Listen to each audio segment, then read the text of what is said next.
정부가 50여 년 만에 술에 붙는 세금 체계를 바꿉니다. 맥주와 막걸리를 시작으로 종가세에서 종량세로 전환한다는 것입니다. 앞으로 이뤄질 주세 개편이 소비자들에게 어떤 영향을 미칠지 윤석천 경제평론가와 함께 얘기를 나눠보겠습니다. 어서 오십시오. 예, 안녕하세요. 요즘 뭐 날이 더워지면서 시원한 맥주를 이제 자꾸 찾게 되는데 뭐 4캔에 10,000원 아니고 뭐 한참 큰 소동을 빚기도 했었죠. 예. 그런데 이 수입 맥주와 국산 맥주에 각각 적용되는 이제 세금 체계가 달라서 우리 쪽이 역차별을 크게 받고 있다 이런 이제 얘기가 계속 나왔던 거죠. 그렇죠. 뭐 그게 이제 이번에 이제 우리가 종가세에서 예. 종량제로 바꾸는 하나의 어떤 계기는 됐다라고 얘기는 할 수가 있겠죠. 네. 사실 일반인들은 잘 이해를 못 하실 텐데 왜 우리나라 맥주들이 역차별을 받는다고 자꾸 주장을 하는지 이해를 못 하실 텐데요. 이 과세 체계를 좀 유심히 살펴볼 필요가 있습니다. 네. 현재는 종가세거든요. 그래서 종가세. 맥주에 붙는 세금은 72%로 동일합니다. 근데 문제는 가격에 있는 거죠. 가격. 예, 국내 맥주 같은 경우에는 그 제조 원가에 예. 판매 관리비라든지 아니면은 뭐 마케팅비라든지 광고 안에 들어가는 마케팅 비용이라든지 거기에 이윤까지 붙인 출고가를 기준으로 합니다. 예. 근데 수입 맥주 같은 경우에는 그 수입 원가에다가 그러니까 수입 신고가죠. 거기에 예. 관세를 플러스한 가격을 갖다가 이걸 과세 표준으로 삼는데 거기서 그냥 끝이군요. 예. 근데 문제는 뭐냐면 거기에 이유이라든지 뭐 광고비라든지 이런 게 전혀 포함이 안 돼 있는 거죠. 네. 문제는 거기 또 있습니다. 사실은 관세가 사실은 FTA 때문에 미국이라든지 유럽에서 들여오는 것들은 거의 제로거든요. 제로. 예. 그러니까 당연히 그 국내산 맥주에 비해서 해외산 맥주들이 가격이 좀 낮을 수밖에 없는 거고요. 이래서 그 차이가 평균적으로 보면 국내 맥주가 세금을 갖다가 외국산 맥주에 비해서 92원 정도를 갖다가 더 낸다는 게 이제 예. 그 역차별의 주된 이유가 되겠죠. 예. 그래서 그게 하나의 촉발된 계기가 됐는데 네. 사실은 이렇게 종가세에서 종량제로 바꾸게 된 이유는 근본적인 이유는 저는 다른 데 있다고 봅니다. 그러면 역차별의 목소리가 주세 개편의 원인이 된 건 아니고 그것도 하나의 원인이 된 거는 약간의 원인이 분명하지만 되지만 더 큰 사실은 원인은 한국은 이 종가제를 택하고 있었기 때문에 예. 일반 주류 산업 자체가 발전하지 못한 원인이 하나가 있거든요. 예. 왜 그러냐면은 중소기업들 아니면 수제 맥주라든지 이런 중소기업들이 발전을 해야 되는데 중소기업이라면 대기업에 비해서 그 규모의 경제가 약하니까 대량 생산이 아니니까요. 대량 생산이 아니니까 당연히 생산원가가 높을 수밖에 없겠죠. 예. 거기에다가 세금까지 같이 붙여버리니까 사실은 그러면- 경쟁력을 없어진다는 얘기죠. 아니 그러니까 이제 예, 작은 생산업체면 더 어려운데 그렇죠. 거기에 더 많은 세금을 더 많은 뜯게 세금을 되는- 내야 되니까 생산원가 자체가 비싸니까 대기업에 비해서 예. 경쟁력을 급속히 잃게 되는 거고 이게 이제 그래서 한국의 주류 산업 자체가 중소기업들이 이렇게 발전하지 못한 하나의 원인이 됐다. 예. 그래서 이제 이번에 이제 종량제로 바로 변화를 시도한 거라고 그러면 봅니다. 종가세와 종량제 어떤 차이가 있는지 좀 설명을 부탁드립니다. 종가세라는 과세 표준이 가격이 되는 거예요. 가격. 가령 72%니까 원가가 그 1,000원이다. 그럼 720원이 되는 거고 예. 원가가 10,000원짜리다. 그러면은 7,200원이 되는 거죠. 예. 이게 바로 이제 종가세의 개념인 거고요. 반대로 종량제라는 건 뭐냐면은 양을 기준으로 그 세금을 매긴다는 거죠. 예. 가령 리터당 얼마, 킬로그램당 얼마 예. 이런 건데 이번에 이제 종량제로 바뀌게 되면서 맥주 같은 경우에는 리터당 한 830원 정도. 그다음에 탁주 막걸리 같은 경우에는 리터당 41원이 이제 부과가 되는 거죠. 예. 이게 이제 차이점이 있는 겁니다.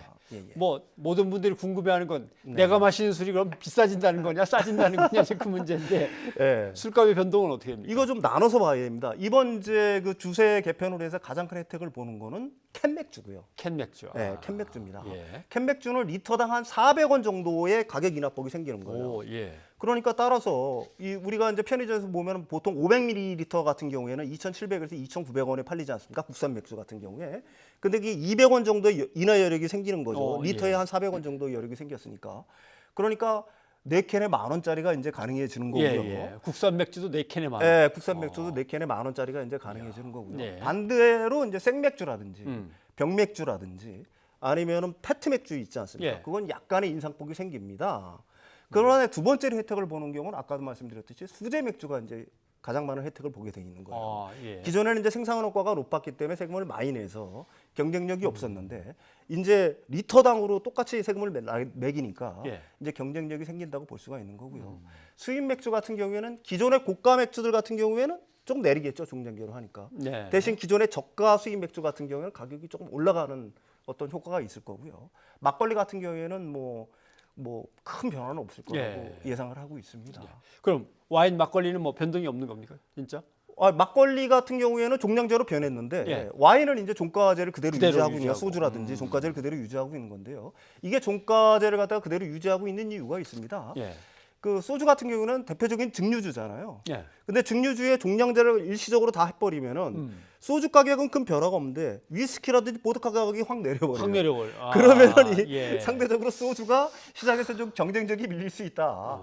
그래서 시장의 혼란이라든지 어떤 이런 거를 줄이기 위해서 일단 증류주라든지 와인 같은 경우는 이번에 이제 기존의 그 종가제를 갖다 그대로 유지하기로 결정이 됐습니다. 네. 네네네. 이게 그러니까 뭔가 소비자들에게 도움도 돼야 되고 그렇죠. 예.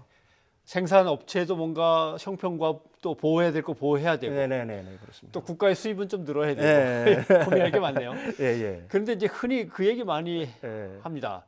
뭐 저는 잘 술 맛에 대해 모릅니다만 우리 맥주가 그렇게 맛에 있어서 경쟁력이 뛰어나지 않은데 예. 근데 이렇게 좀 뭔가 세금을 줄여주고 그러면 맥주 같은 경우 경쟁력이 좀 올라갈 수 있을까요?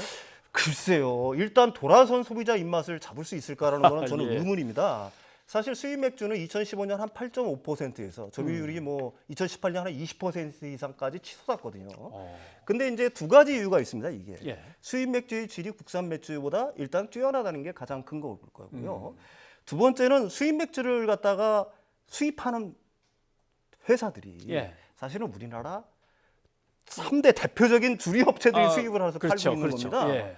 그래서 이분들 같은 경우에는 사실 수입을 해서 팔아서 마진을 남기든 국내 맥주를 팔아서 마진을 남기든 그렇게 큰 뭐 그 타격이 없어요. 아하. 라이센스를 받아서 또 국내에 생산하기도 하고. 예. 그러니까 제가 생각하기에는 이번 뭐 주류세를 이렇게 개편했다고 해가지고 한국의 주류 업체들이 뭐 어떤 제품의 질을 높이기 위해서 가령 뭐 역량을 집중해서 노력을 할 거자라는 거는 의문의 여지가 있는 거고요. 예. 대신 한 가지 이번 이제 그 종량제로 바꾸는 거에 딱 한 가지 장점이 뭐냐면은 예. 아까도 말씀드렸듯이 중소 수제 맥주를 만드는 분들한테는 이게 굉장히 큰 도움이 될 수가 있다는 얘기죠. 가격 경쟁력이 생기니까 이제는 대기업 제품과 경쟁할 수 있는 토대가 마련됐다고 보는 거고 다 이게 이제 어떻게 보게 되면 좀 활성화가 된다라고 하면은 예. 외국처럼 대기업 제품과 중소기업 제품들이 서로 공존해 가면서 예. 그런 측면에서는 굉장히 바람직하다고 보고요. 사실 제품 매출을 끌어올리는 건 대기업의 어떤 제품들이 과연 끌어올릴지는 제가 생각에는 좀 의문의 여지가 있고 예.